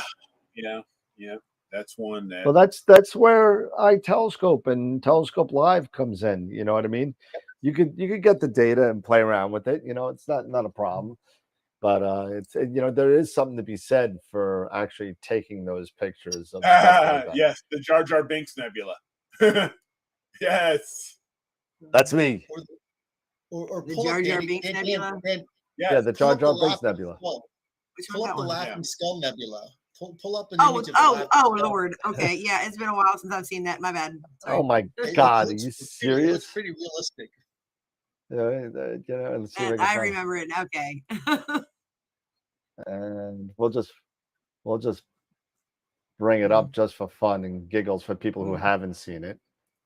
Mhm. It took me a minute to. I'm like, oh, Jar Jar There you go. Binks. There's a Yeah, Jar Jar that's the Binks there. Mhm. Gotta love it. it. I think I did a pretty darn good job with that. So, Oh gosh, yeah. so Very realistic.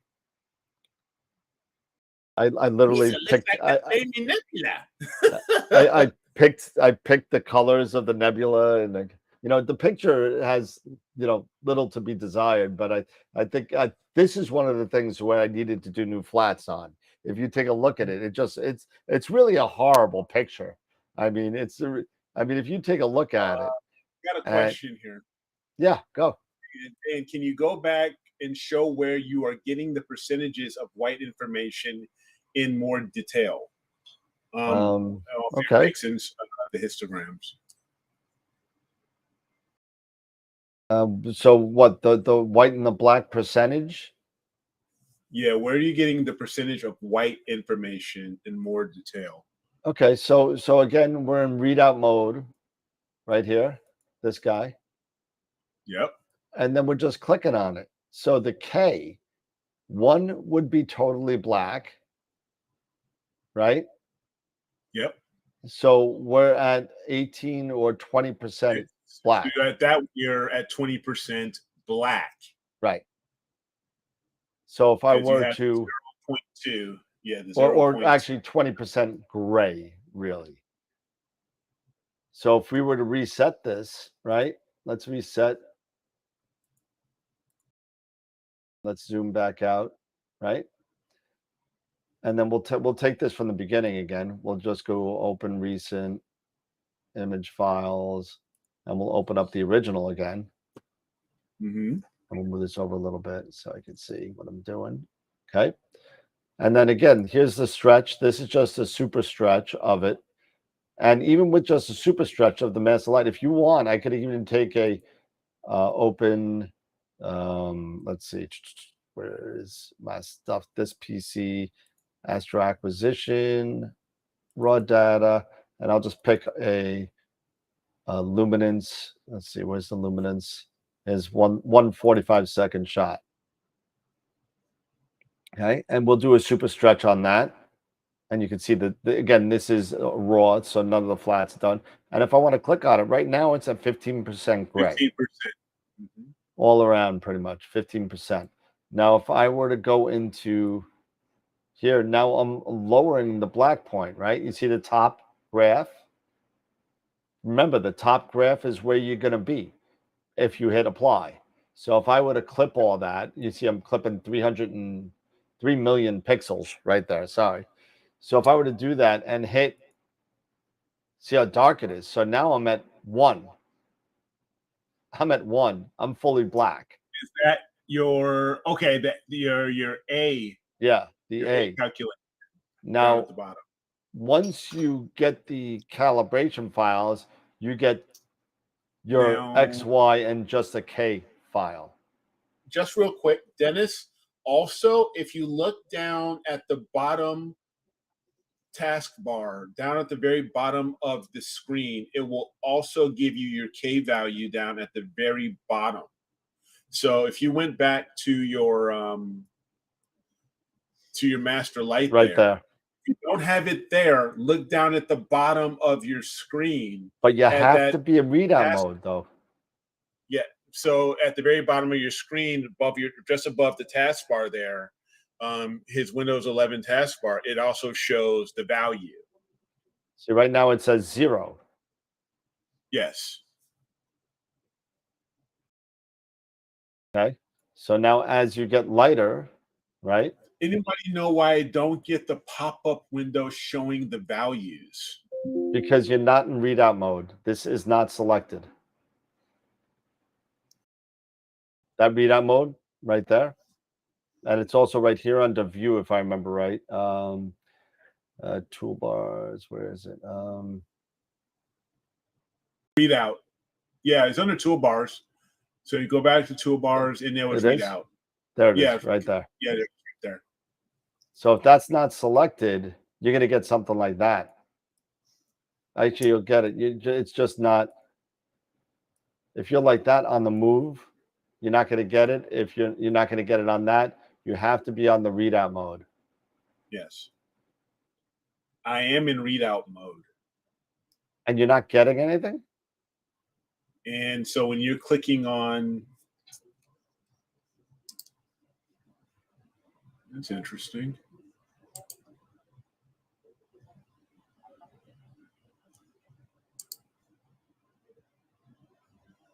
Dennis, why don't you later on, maybe tomorrow, why don't we get together on a on like a share screen so I could see what you're looking at, and then maybe we could help you out, because it should definitely be there. Yes, it should. I did have a situation once. Let me see if I can remember where it is. Hold on a second. I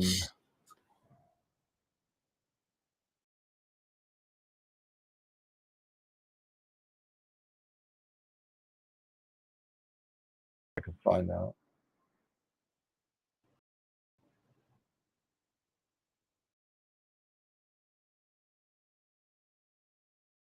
Now, not okay. That's probably because that's RGB. Because I was getting luminance instead of K. So if I opened up, let me see, I'm just gonna open up another one of.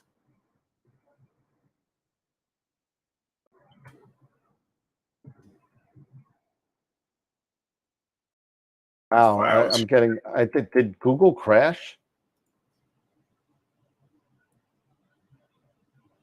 Because I'm not getting anything with Google.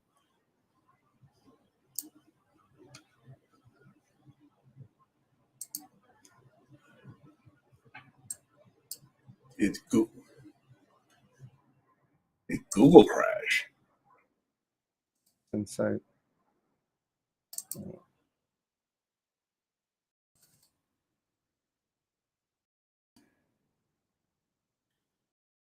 That's weird. Let's see, cursor reader.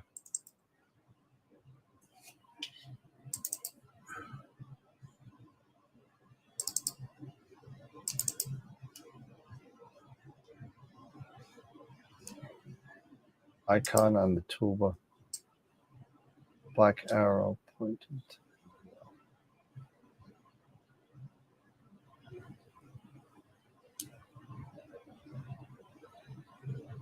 That's interesting.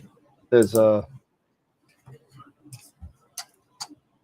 I don't get the window info. Yeah, hold on. I'm on to something here. Yeah, when I'm in readout mode, I only get the readout at the bottom of the screen. Interesting. That's interesting.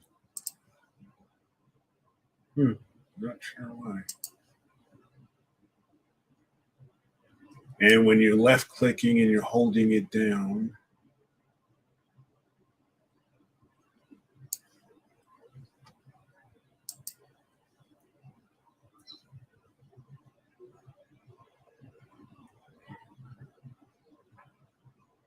Yeah. There's something called dynamic mode.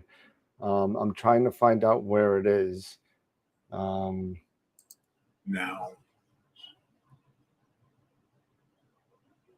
The secret is to.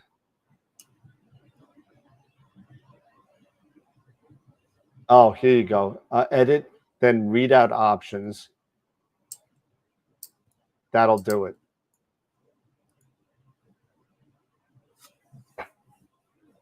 Make sure that your readout options are set right.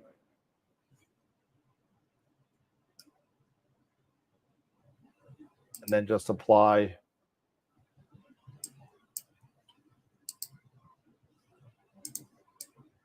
Data color space you can change.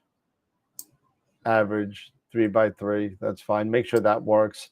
Make sure that your view is on, but there's something else that disappeared.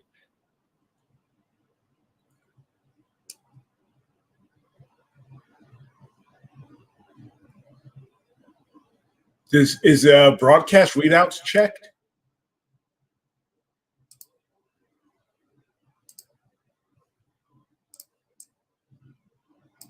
I don't know if that would make a difference or not. Yeah, this should be checked right here. Show readout preview. Make sure that's checked. And see if that works. Because if I turn that off, it still shows. All right. Actually, I think you probably have to apply it. Yeah, because if you hit, then it goes away.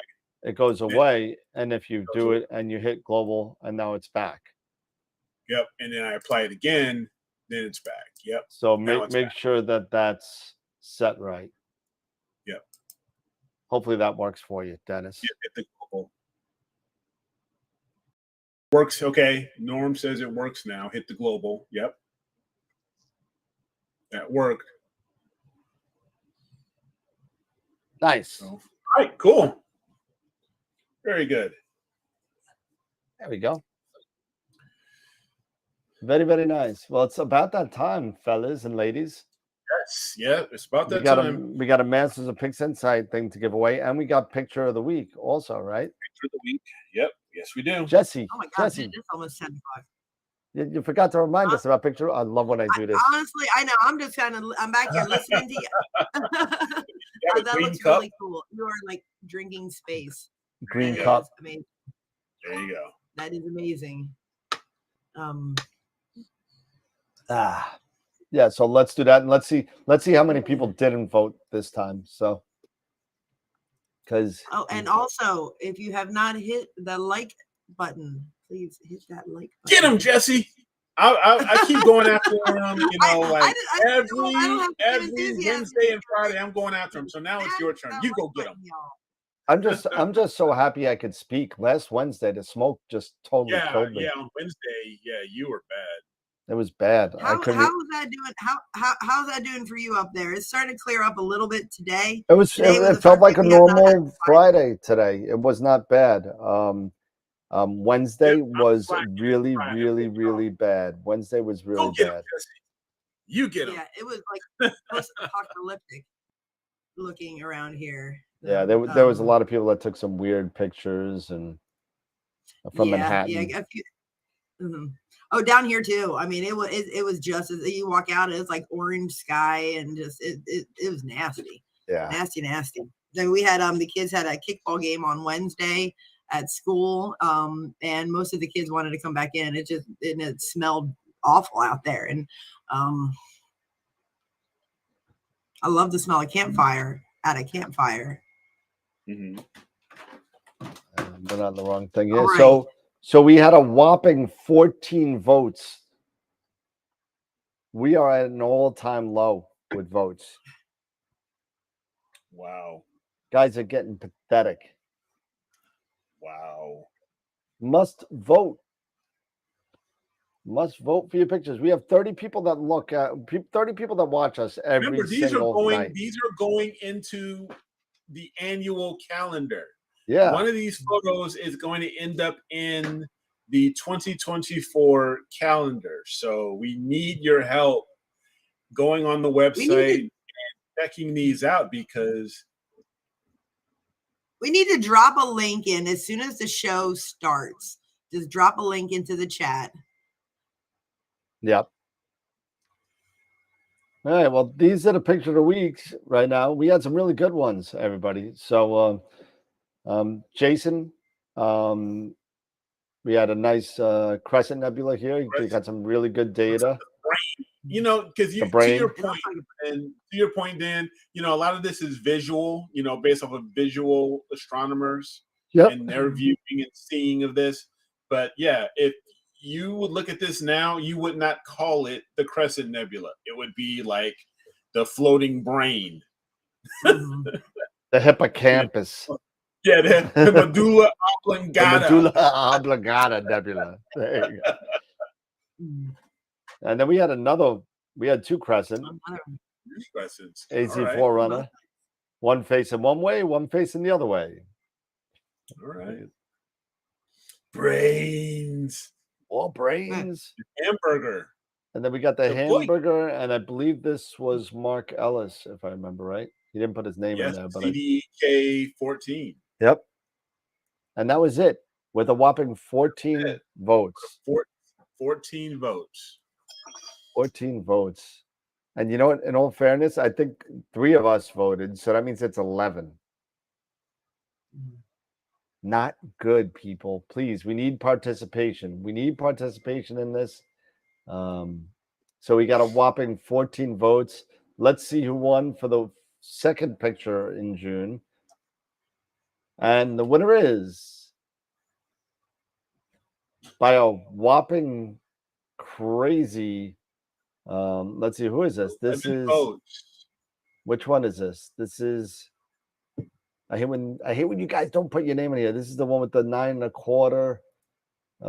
So that's this one, Jason Pellegrini, 9 1/4, right? Congratulations, Jason. Yep, Jason Pellegrini. There you go. So congratulations, Jay. Nice job. Beautiful pick. Everybody had great picks. Really good job. Very nice. Really did. Dan, let's talk better voting forms on Discord later. Josh has mentioned, you know. Oh, better voting forms? Okay. Sure. Right. I'm more into whatever makes it nicer. That's fine. Yeah. So we also have to do a where is it? I know I opened it. It was here. We have 160 people. Masters of Picks Insight. MOP, yep. Yep. So we got way to go, Starland. Congratulations. All right. So we got a free Masters of Picks Insight class that we're giving away. And their next one is this month. I believe it's the 27th, if I remember right. Yep. Working with narrowband data on the 27th. So definitely check that out. They're getting ready to finish their 4th run through. I remember they started this in 19, I think. Yes. So really great job to these guys. These guys are awesome. Every Tuesday, not every Tuesday, one Tuesday a month, they come and they do this. And they got members only free quick. Oh, whoop, I hit a button. Gosh darn it. There we go. Free quick tips. Tuesday, June 20th, quick tips number 9. So that's only for members only. So don't miss out. Tuesday, June 20th. They're doing 2 Tuesdays this month. So here we go. Masters of Picks Insight class. Free stuff. And the winner is And all we ask is, Augustine Herrero.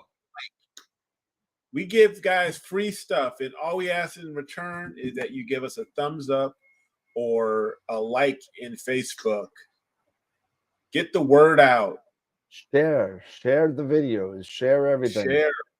Sharing is caring, and caring is sharing. Sometimes. Yeah, it just depends. Sometimes sharing ain't so good. Sometimes sharing, you end up getting a shot. Yeah. Don't want to share the hate, man. Yeah, that's it. But yeah, so Augustine. Smash it. Augustine Herrero, man. Congratulations. Yeah, man. Very, very good. And thank you for Masters of Picks Insight for giving us all these lovely classes. For the continued support, really. To give away. Really good stuff. So great show tonight. Very, very, very relaxing, very informative, really. Went through Sharp Cap, went through some Nina, went through some Picks Insight, and it's gonna be fun. Hopefully, the smoke will clear and I could start taking pictures again, and maybe I could get that Braveheart axe and start chopping down some power lines. But hey, go. Final thoughts, everybody. How about some final thoughts?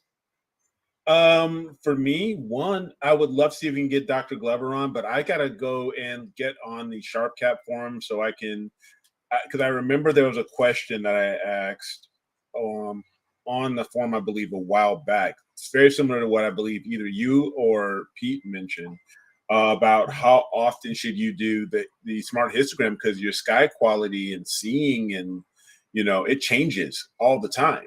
Yep. So that is one thing I would like to inquire about again, is how often should I do this so I can image, based off, for that particular day, but with Nina, I tell you, if you have Nina, you could run that, what is the optimal Yeah, the optimal exposure calculator. Yep. Yeah, run that every day, or every session. You might be able to do that, and then just before you get out, and actually start your session, it may be able to help you start better planning for that particular day or night. Absolutely. Yeah. So it does take a while though. It does take a little bit and a little bit of running around. So I mean, if you don't have the time to do it, sometimes you don't. So yeah, it does. It does. But no, again, I do enjoy shows like this when we're sharing information that I hope has some value to people, and they can take away, a few things here and there, and just use it. Use that information to help them out. Hopefully it helps them out. Hi, Pete. Going around the horn here. Just a great show. Good to be back on, and hopefully in the next couple of weeks I'll definitely kind of send some images of this project that I'm working on. Nice. All right. Jess? Nice to be on. Good to see you guys again. I just enjoyed the show. As I'm just kicking back and listening and learned quite a few things again as usual myself. And can't wait to two more work days. Hopefully, Cherry Springs will be on next weekend, and I can remember how to do Astro again. And yeah. So it depends. Maybe Friday we might not have a show depending on the weather, but that's if Eric ever gets on the director's part of the show. So you keep talking about that. Oh man, it's time to let you fly, man. Yeah, I guess. Gotta let gotta let the babies out of the nest, man. Yeah, I guess. Yeah, I've got a new internet provider, so I should have much better upload speed now that I have. There you go. Yeah, you need a good you need at least 20, if not more. But yeah, now that I've got fiber, I have 1,000 up and down. So oh geez, yeah, that's I don't even know what I'm running now. So let's see, speed test, right? Yeah. So yeah, but again, Jesse, Pete, thank you guys for joining always. And did I finally get rid of DSL? Wow. Yeah. No. Yeah. I guess. Do people still have DSL? I guess people in the mountains. Might. But no, I'm going from Xfinity to let's see, fiber, and it's pretty cool. So let's see. It looks like I'm about 800 up, 800 down. So okay, so you have fiber. Do you have fiber? No, no, it's not fiber. It's FiOS. So it's FiOS. It's fiber, but yeah, I guess it's fiber. So now it's reading 6 to 80, but I could get even higher on that. I'm also running everything at once. So but cool. But I got gigabit in my house. So so now I better say goodnight to everybody. Time to say goodnight, guys. Enjoy your weekend, but I'm gonna take some flats and do one more. I may as well go ahead and do my image, and probably go ahead and fire up SharpCap and do an image analysis. There you go. Yeah, I'm not doing much, and it looks like I'm not doing much for the foreseeable future from New York, at least. I mean, if I take a look at cloudy, but clear outside, whatever. Saturday crap, Sunday crap, Monday crap. So nothing really, and I'm just hoping, and that'll be the time when I'm going to start looking at the forecast for Cherry Springs, because Monday, Tuesday is kind of when I start looking at it, because Wednesday, Thursday I got to make the call. So I mean, it's just we shall see. If I don't talk to you before then, Dan, definitely make sure. I probably will. Just to kind of get an idea of what you're thinking too, because I've been paying attention. It's still pretty far out, but just kind of get an idea of what. Yeah. And I mean, it's not looking very optimistic right at the moment, but of course that can change. If I take a look at the long, see, Monday, Tuesday, Wednesday, Thursday, Friday, Saturday, Sunday, everything's showing rain right now. Everything, all the way up until partly cloudy. All the way up until the 22nd, it shows rain. And that's really long-term forecast. This Friday night says mostly cloudy, so it doesn't even show sunny. So it doesn't And are you look looking for good. 2 consecutive? Are you looking for 2 consecutive clear nights or just 2 nights? Because I like if they're calling for like rain on Friday or Sunday, or just one of those 2 days, I'm good with it. If they're calling for like rain on Saturday, like I just don't want to be sitting in a tent in a puddle. I hear you. I hear you. But we'll keep an eye on it as it goes. I'd rather just 2 nights of the weekend. So that means if it's got to be Friday, Friday, Saturday. I mean, so Friday, Saturday, or Saturday, Sunday. Yep. Yeah. Yep. So I mean, 3 would be beautiful, but I'll take 2. Yep. So, we'll see. We'll see. sounds We'll good. keep in touch. All right, everybody. Well, it's 10:06 and it's time to say goodnight, my fellow astronauts. Thank you so much for hanging out with us and joining us tonight. Congratulations to Augustine for winning the Astro Masters Olympics Insight class. And we'll see. We'll definitely see everybody next Wednesday. Winning IOTW, winning Image of the Week. Yep. Congrats to Star Wars. So yeah. Yep. Congratulations, but guys. Please, on the replay. Yes, I know a lot of our viewers enjoy the replays. I'm asking you guys, vote.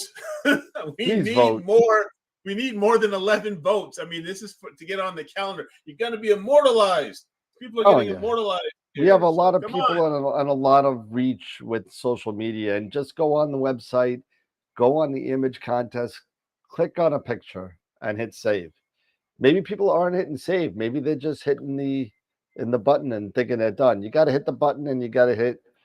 Is that your final answer? So make sure you do that. So everybody, listen, have a good night. We're definitely having a show Wednesday. The way it looks, probably on Friday too. But we won't make that call until Wednesday night. So everybody, Jesse, Pete, Eric, love you guys and girls. And thanks for hanging out all night, and it's gonna be great. It's gonna be great. So everybody have a good night. See you Wednesday night. And remember, keep imaging, keep educating, and clear skies. And we'll see you Wednesday. Have a good night, everybody. Good night, everyone. Good night, everybody. Bye-bye.